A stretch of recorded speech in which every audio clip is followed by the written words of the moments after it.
नमस्कार, प्रणाम। आप सभी को धनतेरस महापर्व की हार्दिक शुभकामनाएं, हार्दिक बधाई। आज हमारे साथ जो शख्स उपस्थित हैं, किसी परिचय के मोहताज नहीं हैं। रामायण के प्रवचनकर्ता श्री विजय कुमार पांडे जी आज हमारे साथ हैं साधना न्यूज टीवी पे। आज हम लोग जानेंगे कि धनतेरस महापर्व क्यों मनाया जाता है, इसके पीछे पौराणिक क्या तथ्य है, क्या कहानी है और धनतेरस महापर्व पे किन किन वस्तुओं की खरीदारी करनी चाहिए जिससे आपका वर्ष मंगलमय हो और शुभ हो। धनतेरस महापर्व पे किन भगवान की पूजा होती है और धनतेरस में इस बार मार्केट का क्या स्थिति है, आर्थिक स्थिति, क्या चीज की खरीदारी जोरों पे है। आचार्य विजय कुमार पांडे जी, आपका साधना टीवी चैनल में स्वागत है। सबसे पहले साधना न्यूज चैनल को बहुत बहुत धन्यवाद। धनतेरस की कथा समुद्र मंथन से जुड़ी हुई है। आज कार्तिक कृष्ण पक्ष की त्रयोदशी तिथि है और इसी कार्तिक कृष्ण पक्ष त्रयोदशी तिथि को समुद्र मंथन हुआ था और समुद्र मंथन में धन्वंतरी जो आयुर्वेद के देवता माने गए हैं, इसी दिन अमृत कलश लेकर के प्रकट हुए थे और माता लक्ष्मी भी समुद्र मंथन से ही प्रकट हुई थी। चंद्रमा भी समुद्र मंथन से ही प्रकट हुए थे। तो क्योंकि आज ही के दिन त्रयोदशी को माता लक्ष्मी और धन्वंतरी भगवान अमृत कलश लेके प्रकट हुए थे, तो इसलिए जो है कि क्योंकि आज ही माता लक्ष्मी प्रकट हुई और धन्वंतरी भी प्रकट हुई, इसलिए आज धन वैभव माता लक्ष्मी के लिए और चिकित्सा के क्षेत्र में भी अर्थात स्वास्थ्य के क्षेत्र के लिए भी आज की तिथि शुभ मानी गई है। इसीलिए धनतेरस का मतलब हुआ कि आज स्वास्थ्य एवं धन वैभव दोनों के लिए आज का दिन शुभ है।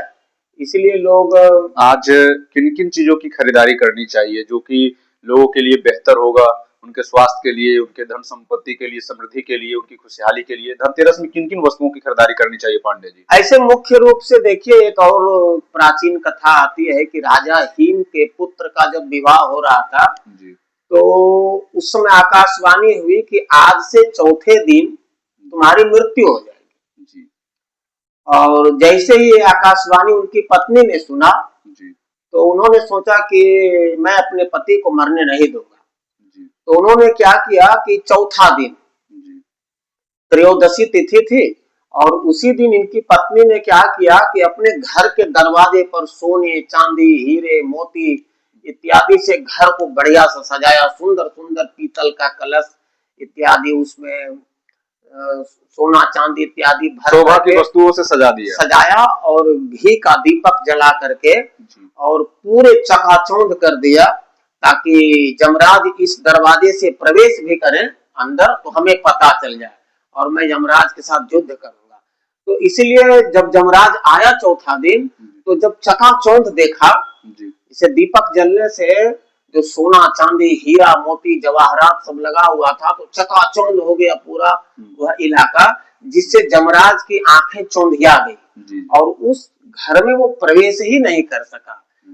जिसका एक कारण ये भी है कि लोग आज सोना चांदी हीरा मोती बर्तन इत्यादि कलश वगैरह है, ये सब की खरीदारी करनी चाहिए। और लक्ष्मी का प्रतीक झाड़ू भी माना गया है क्योंकि जिसका घर में स्वच्छता रहता है, सफाई होती है, सफाई रहती है, तो उसके घर में लक्ष्मी का वास होता है। तो इसीलिए स्वच्छता के सारे सामान भी लोग खरीदते हैं। और एक जम का दिया निकलता है पांडे जी, हाँ, क्या कहानी है? इसका कारण यही हुआ कि राजा हिम के जो पुत्र थे, जो चौथा दिन भविष्यवाणी हुआ था, तो उनकी पत्नी ने यमराज से मुकाबला किया, इसीलिए यम का दीपक आज निकाला जाता है। वो यम का दीपक है क्योंकि उनकी पत्नी ने दीपक सजाया था। जगरना भी लोग करते हैं, हाँ, दीपक सजाया था, तो इसलिए लोग बोलते हैं उसको यम का दीपक। यमराज से उनकी पत्नी ने मुकाबला किया था, अर्थात यम का दीपक जलाने से उसके घर में यमराज प्रवेश। इस बार जीएसटी में गिरावट रहने के कारण जो है सो सोना चांदी में तो बढ़ोतरी है, तो इसकी दाम तो अधिक है, लेकिन लोग मार्केट में देख रहा हूँ कि पीतल की, तांबे की, स्टील की एवं इलेक्ट्रिक सामान की खरीदारी जोर से कर रहे हैं, तो जीएसटी का क्या प्रभाव पड़ा इस बार मार्केट में? ऐसा कुछ नहीं है, जीएसटी केवल सरकार का एक लॉलीपॉप है। जी। अरे 22%, 25% जीएसटी बढ़ा दिया, 18% बढ़ा दिया और 8% घटा ही दिया तो जनता का इसके ऊपर कोई प्रभाव नहीं पड़ता है। लेकिन फिर भी लोग खरीदारी सब दिन जैसे करते थे वैसे कर रहे हैं, ऐसा कोई विशेष बात नहीं। चलिए, बहुत बहुत धन्यवाद। धनतेरस महापर्व को लेकर के आज हमारे साथ विजय कुमार पांडे जी थे, जिन्होंने धनतेरस महापर्व की पौराणिक कथा को बताया। समुद्र मंथन की जब देवता और दानव एक साथ युद्ध कर रहे थे तो उस समय धनवंतरी जी प्रकट हुए, माँ लक्ष्मी प्रकट हुई। इस पौराणिक कथा को मैंने जाना, फिर अम की कहानी को जाना, अम की दिया कैसे निकाली जाती है उसके बारे में मैंने जाना, और सोने चांदी की जो रेट है उसमें बढ़ोतरी है, लेकिन लोग फिर भी सोने चांदी की दुकान में धूमधाम से गहने की खरीदारी कर रहे हैं। वहीं इलेक्ट्रिक वस्तुओं की भी खरीदारी धूमधाम से हो रही है। और खास करके मैं आप सभी से अपील करना चाहता हूं कि आप लोग इलेक्ट्रिक सामान की खरीदारी करते हैं लेकिन स्वदेशी को अपनाएं। किसी भी वस्तु की खरीदारी में ये चीज देखें कि वो अपने क्षेत्र का है, अपने क्षेत्र के मेहनतकश लोगों के पसीने और खून से बना हुआ है, संघर्ष से बना हुआ, उसी चीज की खरीदारी करें। कुम्हार जो दीपक बनाते हैं स्वदेशी दीपक का प्रयोग करें, चाइनीज लाइट से बचे और स्वदेशी को अपनाएं और इस बार दीपावली धूमधाम से मनाएं। आप सभी को दीपावली धनतेरस महापर्व की हार्दिक शुभकामनाएं, हार्दिक बधाई। धन्यवाद, प्रणाम, जोहार, सलाम।